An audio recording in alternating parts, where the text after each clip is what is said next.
ശിവോഹം. ജയ് വീരഹനുമാൻ. ഇന്ന് കുറച്ച് ലേറ്റായി കാലത്തെ പോസ്റ്റുകൾ സ്വാമിയുടെ സത്സംഗത്തിന്. ധൃതരാഷ്ട്രര് ഭീമനെ ആലിംഗനം ചെയ്തു. മൂപ്പര് എപ്പോഴും പറയും ധൃതരാഷ്ട്രക്ക് സ്വന്തം മക്കളെക്കാട്ടിലും ഇഷ്ടമാണ് അനിയൻ്റെ മകൻ, ഏട്ടൻ്റെ അനിയൻ്റെയാണ്. കൃത്യമായി അറിയില്ല, പുരാണം കൂടുതലൊന്നും അറിയില്ല. പുരാണം പറഞ്ഞതെന്ന് നിങ്ങളെ പിടിച്ചിരുത്തി തമാശ പറഞ്ഞ് പണം വാങ്ങാനും അറിയില്ല. അപ്പോൾ ധൃതരാഷ്ട്രർ പറഞ്ഞു, എൻ്റെ ഭീമൻകുട്ടി എവിടെ? എൻ്റെ ഭീമൻകുട്ടിയെ എനിക്ക് കെട്ടിപ്പിടിക്കണം, അവനാണ് എൻ്റെ മകൻ, യഥാർത്ഥ മകൻ. അനിയൻ്റെ മകനാണ്, സ്വന്തം മകനല്ല, ഏട്ടൻ്റെ അനിയൻ്റെ തോന്നും.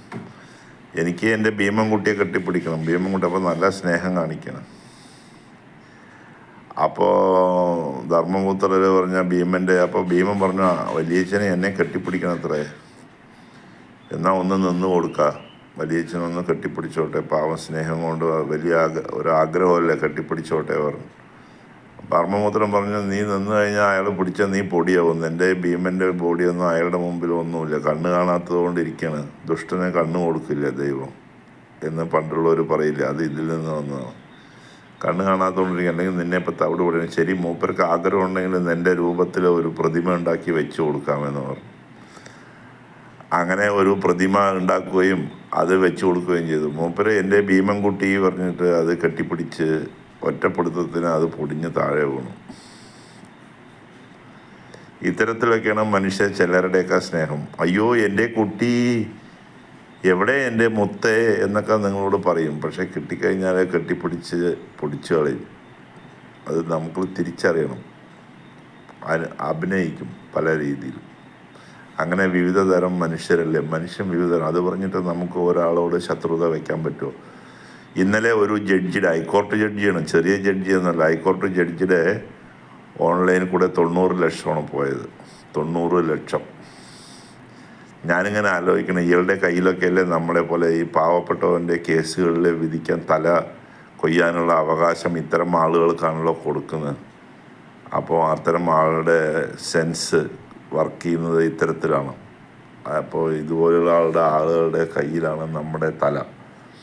അയാൾ 90 ലക്ഷം രൂപ കളഞ്ഞു വിവേകം കൊണ്ട്.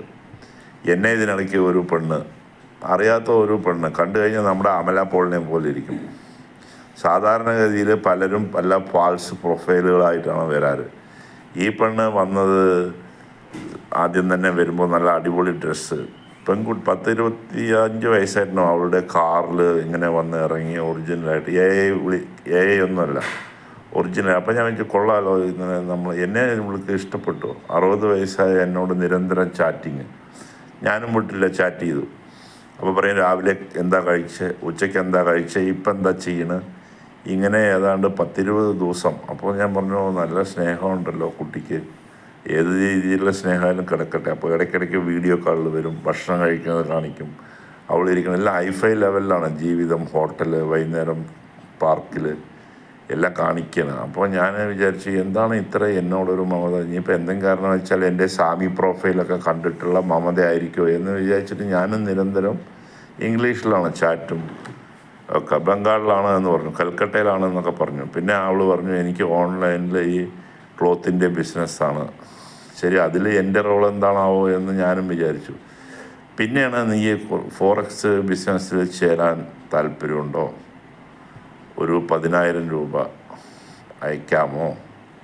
ഏതാണ്ട് 20 ദിവസം നമ്മളോട് വരുമ്പോൾ നമ്മുടെ സ്നേഹം അവരോട് വർദ്ധിക്കുമല്ലോ. അപ്പോൾ ചെറുപ്പക്കാർ, ഈ IT ഫീൽഡിൽ വർക്കുന്ന ചെറുപ്പക്കാരൊക്കെ ആ പെൺകുട്ടിയെ കാണുമ്പോൾ തന്നെ അറിയാതെ അവരുടെ മനസ്സ് അതിൽ ഉടക്കി പോവും. എന്നിട്ടാണ് അവൾ ഒരു 10,000 രൂപ ചോദിക്കുന്നത്. അപ്പോൾ പിന്നെ നമ്മൾ എങ്ങനെ കൊടുക്കാതിരിക്കും? സ്വാമി പിന്നെ ഇതൊക്കെ കുറേ ആദ്യമൊക്കെ സ്വാമി ഇത്തരത്തിലൊക്കെ ചെറുപ്പത്തിലൊക്കെ വീണ ആളാണ്. ഇപ്പൊക്കെ പിന്നെ അതിൻ്റെയൊക്കെ അപ്പുറം കണ്ടതുകൊണ്ട് ഞാൻ പറഞ്ഞു, ഞാൻ എൻ്റെ 10,000 പോയിട്ട് ഒരു 100 രൂപ പോലും ഒരേ സമയത്ത് എടുക്കാൻ ഉണ്ടാവില്ല. അതുകൊണ്ട് എനിക്കിങ്ങനെയുള്ള ഫോറസ്റ്റ് ട്രേഡിങ്ങിനൊന്നും താല്പര്യമില്ല. ഇങ്ങനെ 10,000 100 പേരെ കൂടെ ആദ്യം തൻ്റെ സൗന്ദര്യം കാണിച്ച് ആടി പാടി പിന്നെ കാശുണ്ടാക്കി ഹമ്മർ കാറിൽ നടക്കണവരൊക്കെ. അപ്പോൾ സൗന്ദര്യം പലർക്കും ഇന്ന് പണസമ്പാദനത്തിനുള്ള ഒരു വഴിയാവുകയാണ് പെട്ടെന്ന് പെണ്ണുങ്ങൾക്ക്. അതിൽ ചെറുപ്പക്കാരായ ആണുങ്ങൾ പോയി തലവെച്ച് കൊടുക്കണം. അപ്പോൾ അതിൽ നിന്നൊക്കെ നിങ്ങൾക്ക് മോചനം കിട്ടാൻ വേണ്ടിയിട്ടാണ് സ്വാമിയുടെ ഈ വീഡിയോ. ഞാൻ എൻ്റെ കയ്യിൽ പൈസയില്ല, ഞാൻ 100-ൻ്റെ നോട്ട് പോലും എടുക്കാനില്ല പറഞ്ഞവിടെ അവൾ സൺ ഓഫ് ബിച്ച് എന്നാണ് പറഞ്ഞത്. അടുത്ത വഴി ഉടനെ അതുവരെ ഡെയിലി എൻ്റെ ക്ഷേമം അന്വേഷിച്ച സ്ത്രീ എന്നോട് സൺ ഓഫ് ബിച്ച് എന്നും പറഞ്ഞ് ഫോണ് കട്ട് ചെയ്ത് തുറുക്കപ്പാഞ്ഞു കളഞ്ഞു. യാതൊരു കരുണയില്ലാതെ ഇത്രയും പ്രായമുള്ള എന്നെ അവൾ വിളിച്ച് സൺ ഓഫ് ബിച്ച്.